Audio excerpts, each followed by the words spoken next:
October 6, 1875. Istanbul, the Grand Vizier stares at the ledger on his desk. Outside the palace walls, the call to prayer echoes across the golden domes and minarets of the world's most powerful Islamic empire. Inside this room, the numbers tell a different story.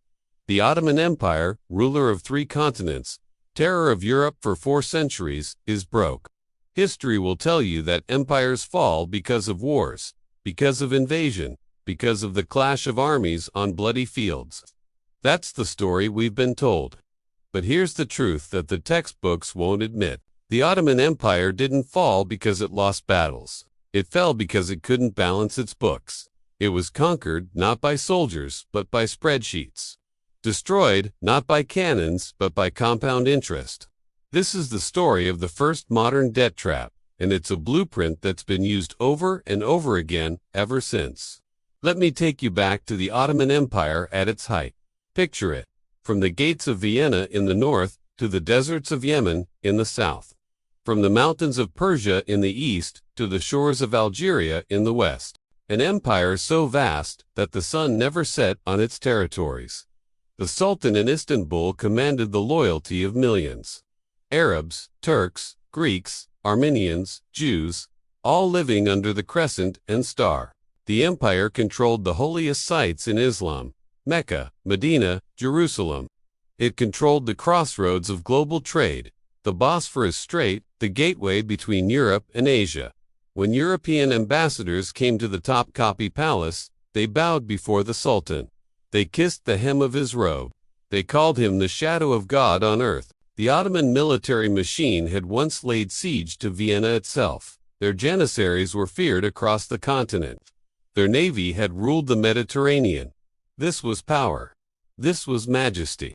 This was the image the world saw. But beneath the silk robes and the golden thrones, beneath the marble palaces and the ancient fortresses, the economic foundation was crumbling.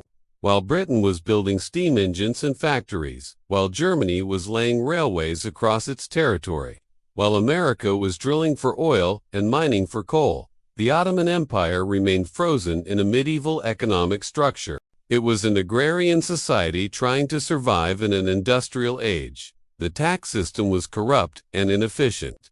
Local officials, the tax farmers, would collect revenue from peasants and merchants, but half of it never reached the central treasury. It disappeared into private pockets along the way. The currency was constantly debased. The Sultan would melt down coins, mix the gold with cheaper metals, and reissue them at the same face value. It was inflation by fraud. The military, once the most feared force in Europe, was now outdated. While the British had steam-powered ironclads, the Ottomans had wooden sailing ships. While the Prussians had rifled artillery, the Ottomans had smoothbore cannons from the previous century. The empire needed to modernize or die. But modernization costs money, and the Ottoman treasury was empty. For centuries, the sultans had refused to borrow from European banks. There was a religious taboo against usury in Islamic law. There was also a political fear of becoming dependent on Christian powers. The sultans knew instinctively that debt meant submission. But in 1853, that dam broke. The Russian Empire, hungry for warm water ports and expansion into Ottoman territory, invaded. The Crimean War had begun. This was a war of massive scale and massive cost. Britain and France, terrified that Russia would dominate the eastern Mediterranean, entered the war on the Ottoman side. They sent armies, they sent fleets, they sent ammunition, but they also sent something far more dangerous. They sent bankers. The war was bleeding, the Ottoman treasury dry. Soldiers needed to be paid. Weapons needed to be bought. Ships needed to be built. Sultan Abdülmecid faced a choice: lose the war or break the ancient taboo. In 1854, he broke it. The first Ottoman foreign loan was signed in London. A consortium of British and French banks agreed to lend the empire for £1,000,000. On paper, it looked like salvation. But look at the terms. The Ottomans signed for £4 million, but they only received £3.2 million in actual cash. The banks kept £800,000 as commission and fees.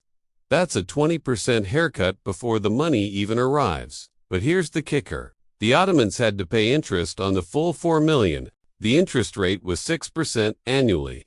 That might not sound high, but when you only receive 80% of the principal, the effective rate you're paying is much higher. The bankers called it a risk premium. The Ottomans called it a lifeline. What it really was the first link in a chain. The cash arrived in Istanbul like a miracle. The army was paid, the cannons were cast. The Russians were eventually pushed back. The war ended in 1856 with an Ottoman victory, or so it seemed. But the real victor was the debt. Because now the sultans had learned a dangerous lesson. They had discovered that with a simple signature on a contract in London, they could summon gold to their doorstep. They didn't have to reform the tax system. They didn't have to build factories. They didn't have to educate their people. They could simply borrow, and borrow they did. Sultan Abdülmecid looked at Paris and London with envy. He saw the grand boulevards, the opera houses, the monuments of marble and steel. He wanted Istanbul to shine just as brightly. He wanted to prove that the Ottoman Empire was not some backward Asiatic kingdom, but a modern, civilized power. So in 1855, he ordered the construction of a new palace, the Dolmabahce Palace. It would be the most expensive building project in Ottoman history. Think about the scale of this. 14 tons of gold leaf covering the ceilings and walls. The largest crystal chandelier in the world, a gift from Queen Victoria, weighing 4.5 tons. Staircases made of baccarat crystal. Carpets woven from silk. Walls lined with Italian marble. The architecture was European, a mix of Baroque and Rococo styles, deliberately chosen to look nothing like the traditional Ottoman palaces. This was a statement. This was vanity made stone. The cost was 5 million Ottoman gold lira. To put that in perspective, that was roughly 25% of the empire's entire annual tax revenue. The palace was built entirely with borrowed money, while peasants in Anatolia were plowing fields with wooden tools and living in mud huts. The Sultan was importing crystal chandeliers from Bohemia, while the provincial governors were screaming for funds to repair roads and bridges. The court was ordering silk carpets from Persia. It was a bonfire of borrowed cash. And the bankers in London and Paris were more than happy to keep adding fuel. Between 1854 and 1874, the Ottoman Empire took out 15 major foreign loans. Each one came with the same predatory terms. Issue prices far below par. High interest rates, commissions, and fees sliced off the top. The banks made fortunes. The empire dug deeper. By the 1860s, the trap had fully closed. The Ottomans were no longer borrowing to invest in productive assets. They were borrowing to pay the interest on the old loans. This is the classic Ponzi scheme. You take out new debt to service the old debt. The hole gets deeper with every shovel. By 1870, more than half of the Ottoman government's revenue was going straight to debt service. Let that number sink in. 50 cents of every tax dollar collected from a fisherman in Izmir, a farmer in Syria, a merchant in Baghdad, was being shipped to London and Paris to pay bond coupons. There was no money left for schools, no money for hospitals, no money for the military. The state was being hollowed out. The government turned to a group of local financiers known as the Galata bankers. These were mostly Greek and Armenian families who operated out of the Galata district of Istanbul. They acted as short-term lenders to the government. When the treasury ran dry between the big European loans, the Grand Vizier would go to the Galata bankers and borrow at rates of 18%, 20%, sometimes higher. It was loan sharking at the state level.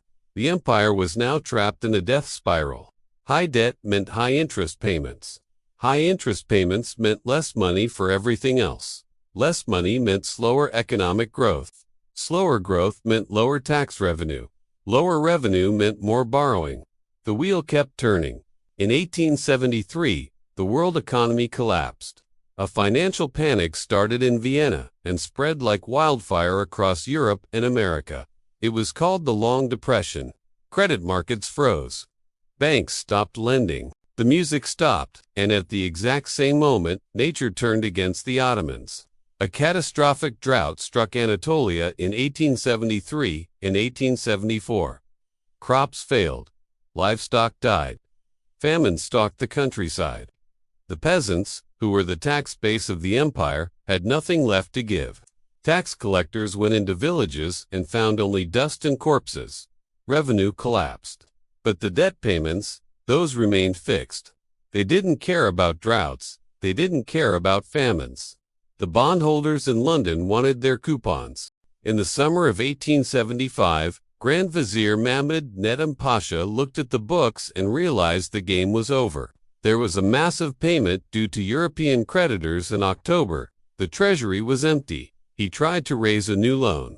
The markets were closed. No one would lend a single pound to the sick man of Europe. The empire faced a brutal choice: starve its own people to pay foreign bankers, or stop paying. On October 6, 1875, the Ottoman government issued a decree. It was called the Decree of Ramazan. It announced that the empire would cut its debt payments in half. 50% would be paid in cash. The other 50% would be paid in paper, IOUs, promising 5% interest. In diplomatic language, this was called a moratorium. In the language of finance, it was called a default.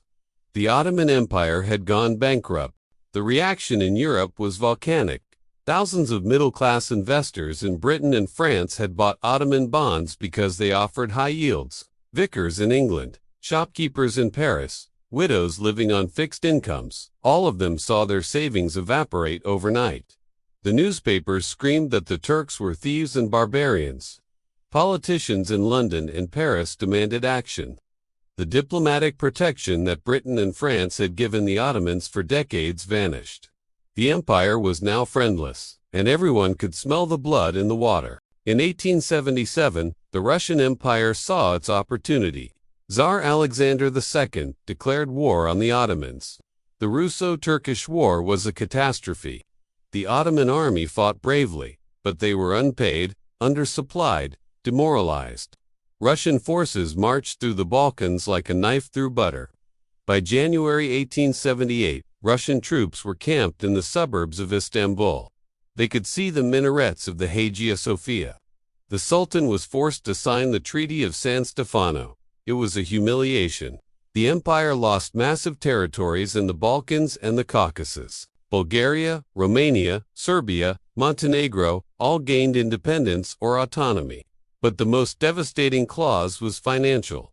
Russia imposed a war indemnity of 1.4 billion francs. The Ottomans didn't have 1.4 million francs, let alone 1.4 billion. The empire was now in an impossible position. It owed hundreds of millions to British and French bondholders. It owed over $1 billion to the Russians. The total debt was now larger than the entire value of the Ottoman economy. The state was insolvent. It was defenseless. It had lost territory, dignity, and sovereignty. Sultan Abdul Hamid II, who had come to the throne during this nightmare, sat in his palace and waited for the end. He expected the European powers to carve up his empire like a roast at a banquet. But the British and French had a better idea. They didn't want to invade. Invasions are messy and expensive. You have to send armies. You have to govern populations. You have to deal with rebellions. They had a much smarter, much more elegant solution. They would conquer the empire financially. They would annex not the land, but the cash flow. In 1881, representatives of the European bondholders came to Istanbul. They were not soldiers, they were accountants and lawyers. They carried briefcases, not rifles. They sat down with Ottoman officials and dictated the terms of surrender. The result was the Decree of Muharrem issued in December 1881. It created an institution that was unique in the history of imperialism. The Ottoman Public Debt Administration, known as the OPDA. This was the mechanism of the soft conquest. The OPDA was not a government agency. It was a corporation. It was run by a board of directors representing the banks and bondholders of Britain, France, Germany, Italy, and Austria. Its headquarters was a massive stone building in Istanbul that loomed over the city like a fortress, a physical symbol of who really ruled. The decree handed over the empire's most valuable sources of revenue directly to this foreign corporation. The taxes on salt, silk, tobacco, alcohol, stamps, and fishing were all legally transferred to the control of the EPDA. The Sultan agreed that he could no longer be trusted to collect his own taxes, so the Europeans would do it for him. The ABDO built its own bureaucracy. It hired over 5,000 tax collectors. These men wore uniforms, carried weapons, and answered not to the Sultan but to the board in Istanbul. They fanned out across the empire. They went into villages and markets from Macedonia to Syria.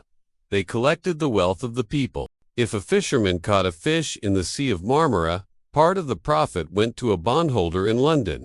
If a farmer harvested silk in Bursa, the tax went to a banker in Paris. If a peasant bought salt for his soup, the money went to Vienna.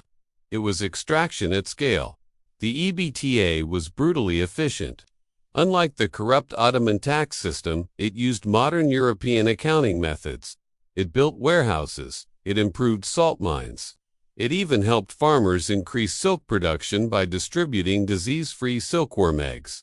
The economy grew, but that growth benefited the creditors, not the citizens. Between 1881 and 1914, the OPDA collected roughly one-third of the total revenue of the Ottoman state. Think about that. 1 out of every 3 coins generated by the economy was siphoned off and sent abroad. The Ottoman government was left with 2/3 of its own income. It had to run a massive empire, pay a military, build infrastructure, and maintain a court with only 2/3 of its revenue. The state was perpetually broke. It couldn't invest in education. It couldn't modernize. It couldn't build factories or railways. The surplus capital that should have been reinvested into the economy was being extracted and sent to Europe. The empire was trapped in permanent underdevelopment. The Sultan had become a puppet in his own palace. But the debt trap didn't just extract money, it extracted sovereignty.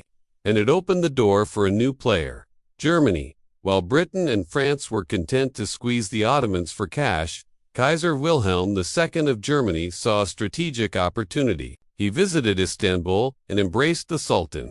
He told the Ottomans that the British and French were parasites bleeding them dry. He said Germany wanted to be a partner, not a predator. The Germans proposed a grand infrastructure project, the Berlin to Baghdad Railway. It was a dream of steel and steam connecting the heart of Europe to the oil fields of Mesopotamia and the warm waters of the Persian Gulf. It would bypass the British-controlled Suez Canal. For the Sultan, this was hope. A railway would allow him to move troops quickly. It would modernize the economy. It would tie him to a powerful ally. But who would pay for it? The treasury was controlled by the EPDA. Deutsche Bank stepped in. The contracts were extortionate. The Ottoman government had to guarantee a minimum profit per kilometer of track regardless of how much traffic the railway carried. And crucially, the Germans secured the rights to all oil and minerals found within 20 kilometers of the tracks. The Sultan had traded the golden handcuffs of the British for the steel chains of the Germans. By 1910, the Ottoman Empire was effectively a German economic colony. German officers trained the Ottoman army. German engineers ran the railways. German banks held the new debt. The British and French watched this with fury. They saw their influence slipping. They saw Germany gaining a foothold in the strategically vital Middle East. The debt of the sick man was no longer just a financial issue. It was a geopolitical powder keg, and in 1914, that powder keg exploded. When World War I broke out, the Ottoman leadership, now controlled by the Young Turk movement, made a desperate gamble. They joined Germany. They believed that if Germany won the war, they could cancel the debts to Britain and France. They could abolish the APDA. They could regain their financial independence. On the day they declared war, Ottoman soldiers marched to the APDA headquarters in Istanbul. They expelled the British and French directors. They stopped the payments. For a brief moment, they tasted freedom. But the gamble failed. The war was a catastrophe. British forces invaded from Egypt and Mesopotamia. Russian forces attacked from the Caucasus. The empire's armies were shattered. By 1918, the Ottoman state had collapsed. The Sultan was powerless. Foreign troops occupied Istanbul. The empire was dead. but the debt survived. When Mustafa Kemal Ataturk founded the Turkish Republic in 1923, Europe returned not with armies, but ledgers. At Lausanne, Britain and France demanded Turkey repay the dead empire's debts. "You inherit the land," they said. "You inherit the mortgage." Ataturk resisted, but knew a new nation couldn't begin as a defaulter. The debt was reduced, not erased. For 30 years, a war-ruined republic paid for Sultan's mistakes. The final payment came in 1954 to 100 years later. The lesson is brutal. Money is power. Every loan is a leash. Sovereignty is solvency. The ledger always wins.